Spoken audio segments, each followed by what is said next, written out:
Welcome, friends of the Greasy Shop Rag. Today we're going to take a look at a Husqvarna 550XP Mark II. Customer complaint is that he dropped a tree on it and he wants me to look it over. Well, there's still fuel in the tank, so that's a good sign. You know, if he dropped a tree on it and it's not leaking, that's good. The starter looked good, the handle looks good, the bottom of the saw looks good, the anti-vibe is good. And the clutch cover isn't cracked. So far, so good. This side of the handle looks decent. Brake handle doesn't even look like it got hit. I mean, initially, you would think that this thing might need a top cover and we can send it, right? Let's actually look at this a little closer. That don't look so good. So, yes, the top cover is roached.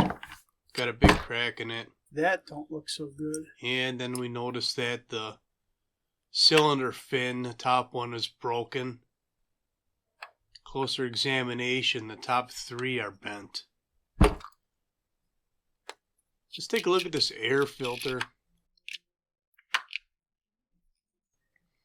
If the air filter got crushed, you'll notice bends in the pleats.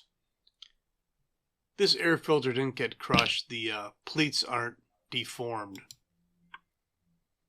So I can assume that the intake is in pretty decent shape. But this part of the chassis isn't. There's a broken chunk out of it. Let's pull the starter off and take a closer look behind it. The starter itself looks like it's in good shape. Yep, that's all decent. I don't see any broken fins on the flywheel.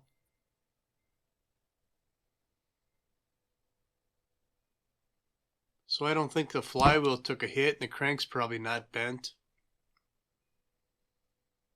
But you can kind of imagine right where that log or that tree landed on this saw when you look at that crack in the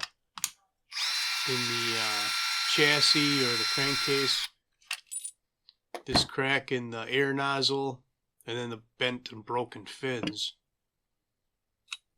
And this piece right here was, the plug wire kind of rests in that groove there. It was right where that chunk is missing out of the crankcase. I wanted to pull this spark plug boot off of here, and I think the tree landed on it so hard it like pushed the wire terminal farther over the terminal of the spark plug. I'm not sure why that won't come off of there, but I'm going to show you a little trick for getting it off. You guys that are 4-stroke knuckle draggers working on lawnmowers, you may recognize this tool here as a fuel hose removing tool. Well, guess what else it removes pretty decent? Stuck spark plug boots. You got to get it between the porcelain and the wire terminal, and then just pop it off of there. Works pretty good. That thing really got stretched. Well, it got stretched partially when I tried to pull it off of there, but it got forced on, I think, when the tree hit it. I wouldn't be surprised if the spark plug itself might have a crack in the porcelain. Well, the way that wire's routed in there, I can't really sneak it through there like I wanted to anyway. But that piece would ride right in something like that. So that's broken. But look at this crack. Runs all the way down past that screw hole for the air nozzle.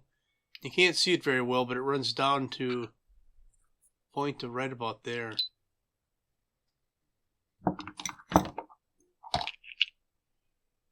And initially that doesn't seem so bad, right? Big deal, it's cracked. Well, there's an anti-vibe mount to the left, just above the fuel cap where that screw is. Let me show you this in slow motion. I'm going to flex this thing. And remember, we're flexing against that anti-vibe spring yet. We're not even pushing that hard on the crack. But if you take a look right there and just watch, you can see it opening up just from that little bit of movement. Now, imagine if you were in a cut and torquing on this thing.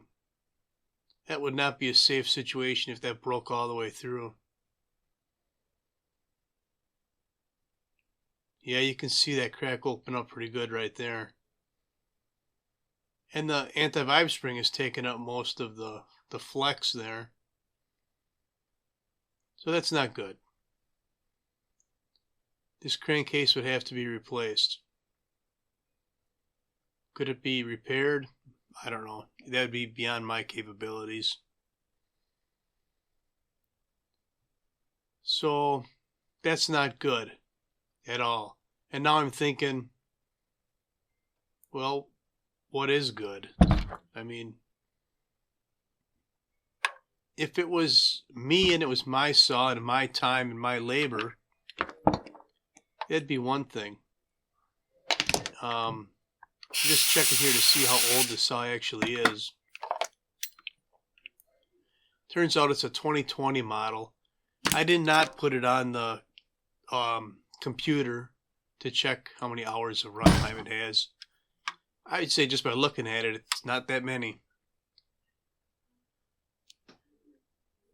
Kind of curious. I want to look in the cylinder and see what kind of condition it's in. Although I really don't think that cylinder is salvageable with those broken fins. Especially being on the leading edge where they have to catch the air from the flywheel fan. You know, if they didn't have to be there, manufacturers wouldn't put them there. They'd shave the weight. But they got what the fins they need to keep the thing cool. So those 3 broken fins aren't gonna, I mean, they're gonna make this thing, cylinder need to be replaced as well. Now you need a crankcase and a cylinder. So this top one right here is just about broke off already. You know, if you were running the saw and one of those fins broke off and dropped down into the flywheel, what's it gonna do? You know, it's gonna go spinning around in there. You know, to drop off into there, spin around until it gets jammed up in the ignition coil. So this saw is pretty much junk. That's all I'm going to have for you on the 550XP. That tree landed on it and killed it. Thanks for watching. Later.